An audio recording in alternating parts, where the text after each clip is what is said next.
आज दोन गोष्टी घडल्या सभागृहात. सभागृहामध्ये आज पहिल्यांदा, इतिहासामध्ये पहिल्यांदा विरोधी पक्षाने कोरम पुरा केला. आणि कोरम पुरा झाला तर जो MS डिपार्टमेंट आहे त्यांनी, ज्या MS आहेत त्यांनी सांगितलं कोरम पुरा झालाय. त्यामुळे त्या कोरम पुरा झाल्यानंतर एक तर महापौर किंवा माजी महापौर त्या खुर्चीत बसून काम केलं पाहिजे, किंवा उपमहापौर नाहीत, महापौर नाहीत, भाजपाचे कुणीच नाही.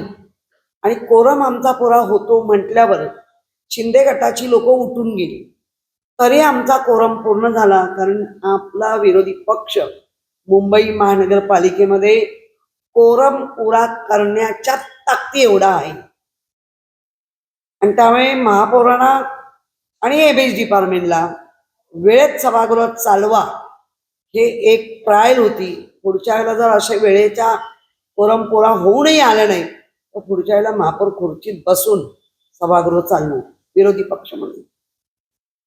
दुसरं, आज सकाळी सगळ्या राज्यांच्या बाहेरच्या रिझल्ट लागले.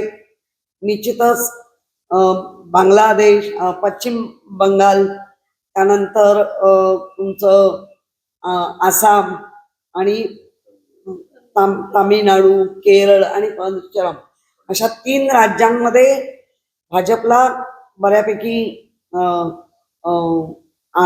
विजय मिळाला. पण इतका आनंद होता त्यांना की एका महिलेला तो आनंद त्यांचा ओसडून वाहत होता. कसं आम्ही जिला वाघीण बोलत होतो तिला आम्ही कसं हरवलं. अर्थात पश्चिम बंगालबद्दल मी काही जास्त बोलणार नाही, कारण मी तो काय कधीच बघितलेला नाहीये. पण काय काय चाललेलं ते तुमच्या माध्यमातून आम्ही पाहिलंय. आणि हारजीत होत राहते. ज्या वेळेला तामिळनाडू आणि केरळमध्ये आम्हाला चांगलं बहुमत मिळालंय, भाजपचा तर धुव्वा उडालाय, आम्हाला पण पेढे वाटू दे असे काँग्रेसचे नेते, जे गटनेते आहेत अशरफ आझमी यांनी पेढे वाटण्याची परवानगी मागितली. तेही महापौरांनी आधी परवानगी कांडोळाच केला. मग जेव्हा मी हे अभिनंदनाचा ठराव मांडत असताना मी उभी राहिली. मी मोठ्या दिलानी, मोठ्या मनाने मी त्यांचं अभिनंदन केलं. पण अभिनंदन करत असताना त्यांना एका गोष्टीचा कसा विसर पडू शकतो, ज्या महाराष्ट्रामध्ये एका लहान 3-3.5 वर्षाच्या मुलीला, कुलकर्णी आडनावाच्या मुलीला वासरू दाखवतो करून जो नराधाम, जो पेरोलवर सुटलेला, त्याने त्याच्यावर अत्याचार केला, अत्याचार करून तिचा खून केला, खून करून त्या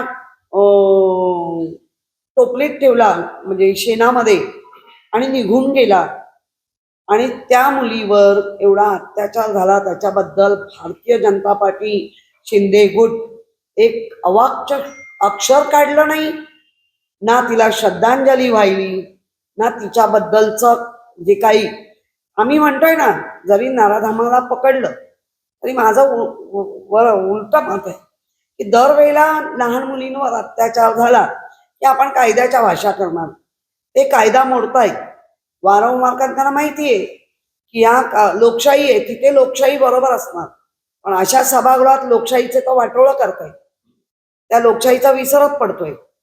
आणि अशा वेळेला त्या मुलीसाठी श्रद्धांजली मुंबई महानगरपालिका म्हणून सभागृहात मांडणं, आज पहिल्यांदा सभागृह होतं.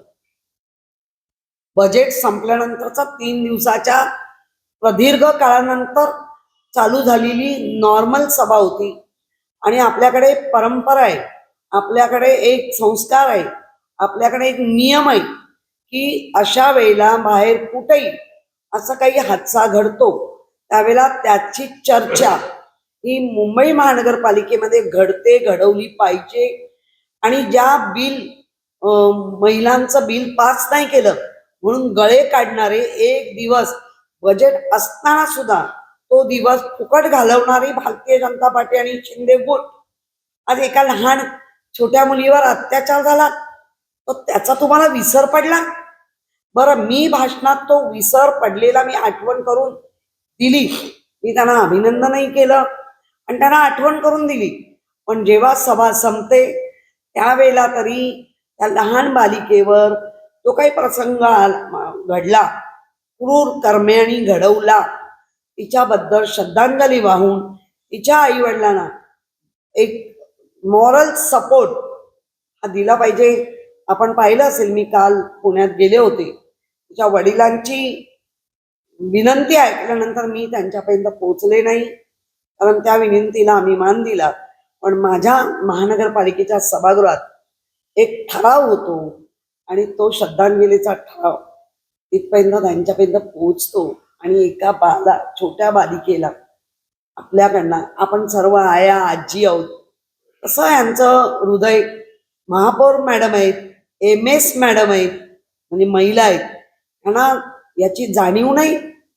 आणि अशा गोष्टीचा मी धिक्कार करते, मी निषेध करते.